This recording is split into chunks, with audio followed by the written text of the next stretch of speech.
तो हेलो बच्चों, स्वागत है हमारे चैनल पर। तो जैसा कि हमने कल हिंदी पद्य साहित्य के इतिहास का रिवीजन क्लास चलाए थे, वो वीडियो है, आप लोग देख लीजिएगा यदि नहीं देखे हैं तो।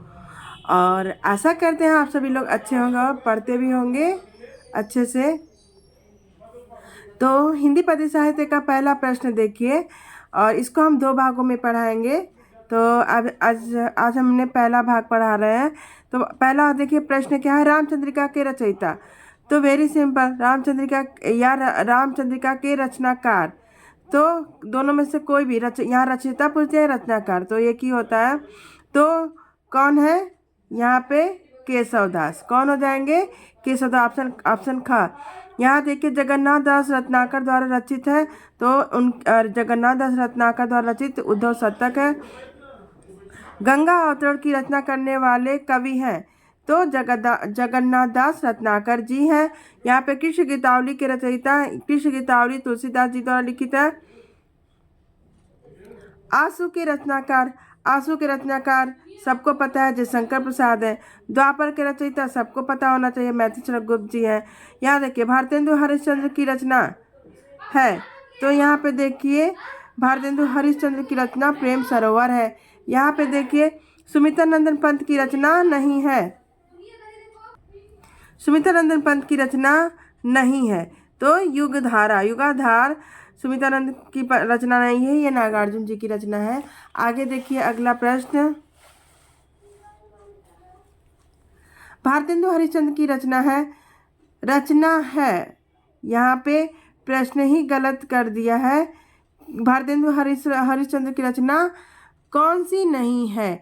तो यहाँ देखिए, तो यहाँ पे सब उन्हीं की रचना है। नूतन ब्रह्मचारी, ये बालकृष्ण भट्ट जी का रचना है।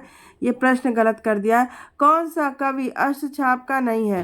तो आप लोग को बताया ही गया था, कल पढ़ाया गया था। तो जिसमें से नाभादास, नाभादास ये अष्टछाप के कवि नहीं है। रीतिकाल के किस कवि ने वीर रस की रचना की है? तो रीतिकाल के वीर रस के प्रसिद्ध कवि भूषण हैं। उनकी रचना है छत्रसाल और कवि, ये बहुत सारी रचनाएं हैं। यहाँ मुझे छत्रसाल ही याद आ रहा है, आप लोग देख लीजिएगा। जायसी का पद्मावत किस भाषा में लिखा गया है? तो जायसी का पद्मावत सबको पता होना चाहिए, अवधी भाषा में लिखा गया। ब्रह्म राक्षस के रचयिता, तो ब्रह्म राक्षस के रचयिता गजानन माधव मुक्तिबोध है। कामायनी महाकाव्य के रचयिता सबको पता है, कामायनी जयशंकर प्रसाद जी का है, जिसमें आपने पुनर्मिलन नामक अंश भाग को पढ़ा था, जो कामायनी का ही एक अंश है, जयशंकर प्रसाद जी का है। अनामिका के रचयिता, तो अनामिका के रचयिता सूर्यकांत त्रिपाठी निराला जी हैं। यहाँ पे देखिए, निम्नलिखित में से प्रयोगवादी कवि कौन है? तो प्रयोगवादी कवि अज्ञे जी हैं। यहाँ देखिए, रीतिबद्ध काव्य के कवि, तो रीतिबद्ध काव्य के कवि कौन हो जाएंगे? तो यहाँ देखिए, रीतिबद्ध हो जाएंगे ये भिखारी दास। तो क्या हो जाएंगे रीतिबद्ध के कवि कौन है? भिखारी दास। अब यहाँ देखिए, जनवादी कविता की बृहत्रयी में आते हैं। तो जनवादी कविता की बृहत्रयी में नागार्जुन, त्रिलोचन शास्त्री, केदारनाथ अग्रवाल। ये मुझे लग रहा है कि बड़ा इम्पोर्टेंट है, और ये भी रीतिबद्ध भी इम्पोर्टेंट लग रहा है। भक्तिकाल की रचना है, तो देखिए भक्तिकाल की रचना विनय पत्रिका है। बाकी ये सब आधुनिक युग की रचना है। ये मैथिली गुप्त द्वारा लिखा है, ये जयशंकर प्रसाद जी द्वारा लिखा है। कुमार रासो के रचनाकार है, कुमार रासो के रचनाकार दलपति विजय है, जो आदिकाल की रचना है। यहाँ पे देखिए, मैथिली गुप्त की रचना है। तो मैथिली गुप्त की रचना कौन सी है? भारत भारती, सबको आने चाहिए। अष्टछाप के कवि नहीं है, तो अष्टछाप के कवि भिखारी दास नहीं है, क्योंकि ये रीतिकालीन कवि हैं। आगे देखिए,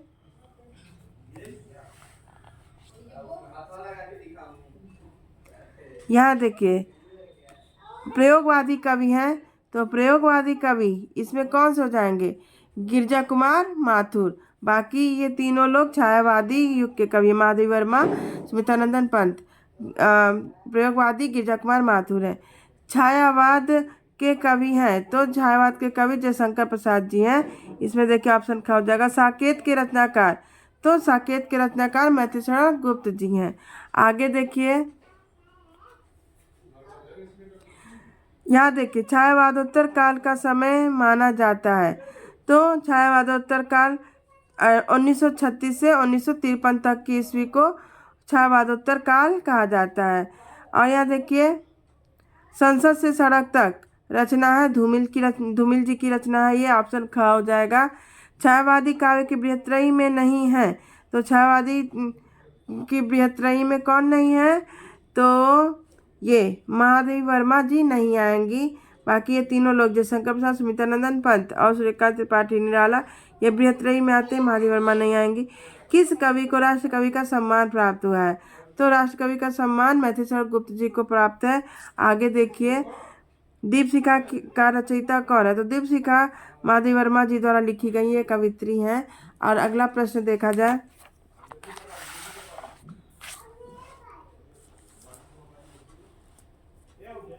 वीर गाथा काल के कवि हैं, तो वीर गाथा काल के कवि यहाँ देखिए चंद्रवर दाई हैं। ठीक, आगे देखिए, बीसल देव रासो रचना है। बीसल देव रासो नरपति नालक की रचना है। निम्नलिखित में कौन सा ज्ञानाश्रयी शाखा का कवि नहीं है, तो ज्ञानाश्रयी शाखा कवि तुलसीदास जी नहीं है। प्रिय प्रवास के रचनाकार आप सबको पता होना चाहिए, अयोध्या सिंह उपाध्याय हरिऔध जी की है। छायावाद की मुख्य विशेषताएं हैं, तो छायावाद की मुख्य विशेषता क्या है, यहाँ देखिए प्रकृति का मानवीकरण, ये छायावाद का मुख्य विशेषता हो जाएगा।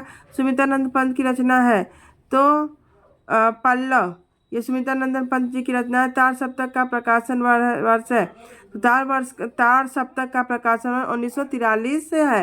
रीतिकाल से संबंधित रचना है, तो रीतिकाल से संबंधित रचना बिहारी सतसई है। आगे देखिए, छायावादी महाकाव्य है, तो छायावादी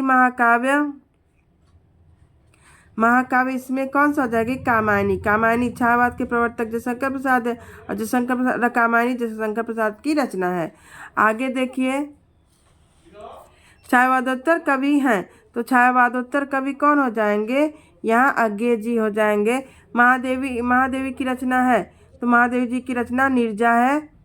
और कठिन काव्य के प्रेत कहे जाते हैं, यहाँ पे केशव जी कठिन काव्य के प्रेत कहे जाते हैं। आगे देखिए, छायावादी युग के कवि हैं, तो छायावादी युग के कवि अभी आप लोग को बताया गया, ये देखिए सूर्यकांत त्रिपाठी निराला जी हैं। शोक गीत है, शोक गीत सरोज स्मृति है। इसमें इन चारों में रचनाओं में सरोज स्मृति शोक गीत है। आगे द्विवेदी युग में लिखी गई रचना, तो द्विवेदी युग में लिखी गई रचना यह प्रिय प्रवास है, प्रिय प्रवास है। आगे देखिए, कुरुक्षेत्र के रचनाकार रामधारी सिंह दिनकर जी हैं। ये देखिए बहुत इंपॉर्टेंट है, ये भी पूछा जा सकता है, और ये भी पूछा जा सकता है, ये भी पूछा जा सकता है, और ये सभी इंपॉर्टेंट है। आगे देखिए, रामचरितमानस में कुल कांडों की संख्या कितनी है, तो 7 है। नई कविता के महत्वपूर्ण कवि हैं, नई कविता के महत्वपूर्ण कवि डॉक्टर जगदीश गुप्त हैं। आगे देखिए, यहाँ रीतिकाल के रीति सिद्ध काव्यधारा के प्रतिनिधि कवि हैं बिहारी हैं। यहाँ देखिए, आधुनिक युग की मीरा हैं महादेवी वर्मा है। सबको चांद का मुंह टेढ़ा मुक्तिबोध जी की रचना है। बीती विभावरी जागरी गीत की प्रणेता है, तो ये किसकी रचना है, बीती विभावरी जागरी ये किसकी रचना है, थोड़ा सा इसमें डाउट है, वैसे ये महादेवी वर्मा। बीती विभावरी जागरी गीत के प्रणेता जयशंकर प्रसाद जी हैं। कौन है, जयशंकर प्रसाद जी हैं। हिंदी का प्रथम महाकाव्य माना जाता है, हिंदी का प्रथम महाकाव्य पृथ्वीराज रासो माना जाता है। हिंदी का प्रथम महाकाव्य कौन सा माना जाता है, पृथ्वीराज रासो। अब यहाँ पे देखिए, रीतिकाल का अन्य नाम है, तो रीतिकाल का अन्य नाम श्रृंगार काल है।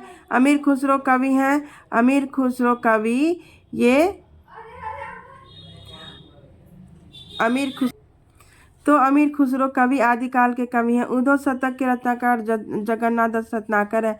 मैथिली शरण गुप्त आधुनिक काल से संबंधित है, तो ये मैथिली शरण गुप्त आधुनिक काल के द्विवेदी युग से संबंधित है। और यहाँ देखिए, छायावाद की विशेषता है, छायावाद की विशेषता क्या है, यहाँ पे सौंदर्य और प्रेम, यहाँ देखिए छायावादोत्तर काल की पत्रिका है, तो यह कादम्बिनी छायावादोत्तर काल की पत्रिका है। नई कविता का प्रवर्तक माना जाता है, तो नई कविता का प्रवर्तक सच्चिदानंद हीरानंद वात्स्यायन अज्ञे जी को माना जाता है। निज भाषा उन्नति यह है, सब उन्नति को मूल उक्ति के लेखक हैं भारतेंदु हरिश्चंद्र जी। कला और बूढ़ा चांद के रचनाकार हैं। कला और बूढ़ा चांद के रचनाकार ये सुमित्रा नंदन पंत जी द्वारा है। और यहाँ पे देखिए निम्नलिखित कौन सी रचना सूर्यकांत त्रिपाठी निराला की है, तो इसमें राम की शक्ति पूजा निराला जी की है। भक्तमाल के कवि हैं, तो भक्तमाल के कवि यहाँ रहीमदास जी हैं। इस प्रश्न को छोड़ दीजिए, मुझे नहीं आ रहा है। अगला चलिए देखा जाए। भवानी प्रसाद मिश्र की रचना है, तो भवानी प्रसाद मिश्र की रचना गीत फरोश है। परशुराम की प्रतीक्षा के रचनाकार, तो ये रामधारी सिंह दिनकर जी की है। और देखिए बिहारी की रचना है, बिहारी सतसई है। कौन सी रचना सुमित्रा नंदन पंत की नहीं है, तो सुमित्रा नंदन पंत की कौन सी नहीं है? आंसू किसकी है? जयशंकर प्रसाद जी की है। कौन सी रचना सूरदास जी की नहीं है, तो सूरदास जी की रचना शबद नहीं है, ये कबीरदास जी के। चुपते चौबदे के रचनाकार अयोध्या सिंह उपाध्याय हरिओत जी हैं। रीतिकाल को अन्य किस नाम से जाना जाता है, तो रीतिकाल को उत्तर पूर्व मध्यकाल जाना जाता है। अयोध्या सिंह उपाध्याय हरिओत की रचना है प्रिय प्रवास। यहाँ देखिए मैथिली गुप्त ने लिखा है साकेत। झरना काव्य ग्रंथ के कवि हैं जयशंकर प्रसाद। तो आज की वीडियो में इतना ही। यदि वीडियो अच्छी लगे तो लाइक कीजिए, सब्सक्राइब कीजिए, शेयर कीजिए। धन्यवाद। Thank you for watching.